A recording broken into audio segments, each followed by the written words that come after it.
कौन बनेगा नेता। नगर निगम के चुनाव पास आने वाले थे। पूरे कानपुर शहर में टिकट को लेकर मारामारी शुरू थी, लेकिन सबसे ज्यादा चर्चा में वार्ड नंबर 40 की सीट थी। वो इसलिए क्योंकि इस बार वहां की सीट महिला के लिए आरक्षित थी। अब सवाल ये था कि चुनाव लड़ेगा कौन। इससे पहले ठाकुर साहब वहां से पार्षद थे और इस बार उन्होंने अपनी पत्नी सीमा ठाकुर को टिकट दिलवाई और ठाकुर साहब की शान के कारण सीमा जी ने 20,000 वोटों से चुनाव जीत लिया। अरे बधाई हो सीमा भाभी, अब तो आप वार्ड की पार्षद बन गई हैं। अब तो हमारे काम आप ही करवाएंगी। अरे ये तो सिर्फ नाम की पार्षद बनी है, वो तो महिला सीट आ गई, वरना पार्षद तो मुझे ही बनना था। अब भले ही चेहरा इसका होगा, लेकिन पावर तो मेरी ही होगी। अरे वाह भाई साहब, क्या दिमाग लगाया है आपने भी। आइए आप लोग, खाना लगा दिया है सबके लिए। सीमा जी पार्षद बन चुकी थी, फिर भी उनकी एक ना चलती। सारे काम ठाकुर साहब खुद ही संभाल लेते और जहाँ जरूरत पड़ती वहाँ सीमा जी का अंगूठा लगवा लेते। सीमा जी ज्यादा पढ़ी लिखी भी नहीं थी। एक दिन ठाकुर साहब और सीमा एक प्रोग्राम में जाते हैं। अरे ठाकुर साहब, आप आ गए। ओहो, पार्षद मैडम भी आ गई हैं। स्वागत है आप दोनों का।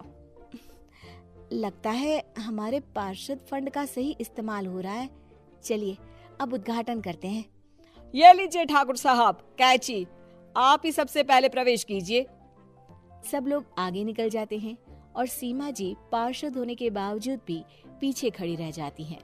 वो देखती हैं कि वेलकम बोर्ड पर उनका नाम है, लेकिन महिला होने के कारण कोई उनका सम्मान नहीं कर रहा।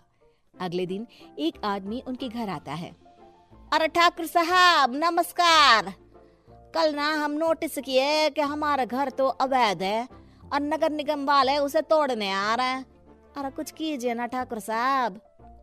देखो भाई, मैं तो ज्यादा कुछ कर नहीं सकता, पर अगर तुम सबकी जेब गर्म कर दो तो कुछ हो सकता है। कुल मिलाकर 4 लाख लगेंगे। अरे 4 लाख ठाकुर साहब? अरे भाई, मैं अपने लिए नहीं मांग रहा हूँ।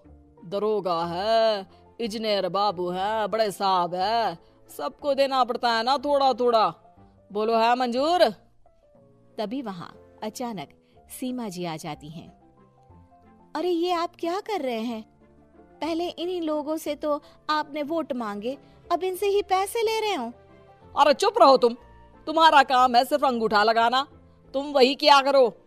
मुझे दूसरे काम तुम मत सिखाओ, समझी? और तुम ना जाओ, अब पैसे लेकर आओ, वरना जेसीबी किसी भी वक्त आती होगी। सब कुछ ऐसे ही चलते रहता है। एक दिन सीमा जी और ठाकुर साहब को एक लोकल मीटिंग में बुलाया जाता है। वहाँ पर कई और अधिकारी लोग भी मौजूद रहते हैं। अब मैं चाहूंगा कि ठाकुर साहब हमारे बीच 2 शब्द कहें। मेरे प्यारे भाइयों और बहनों, आज मेरा सौभाग्य है कि मैं आप सबकी सेवा दिन रात कर पा रहा हूँ। आपने मेरी पत्नी को भारी मतों से जिताया है, इसलिए मैं आप सभी का शुक्रगुजार हूँ।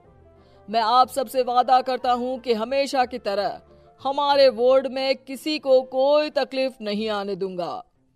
सभी लोग तालियां बजाने लगते हैं। अब मैं माननीय पार्षद मैडम को स्टेज पे बुलाना चाहूंगा। अपने नाम को बुलाया सुनकर सीमा जी एकदम चौंक जाती है।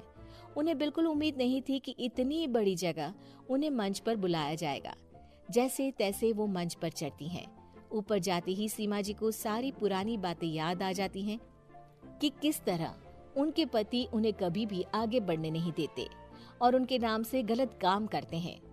वो बोलने लगती हैं, मैं आपके वार्ड की पार्षद सीमा हूँ। आप में से बहुत कम लोग ही मुझे जानते होंगे, क्योंकि इससे पहले मुझे कभी ऐसा मौका ही नहीं मिला। सारे मौके मेरे पार्षद पति यानी आपके ठाकुर साहब ही लेते रहे, लेकिन आज ये मौका मुझे मिला है तो मैं इसे ऐसे ही नहीं जाने दूंगी।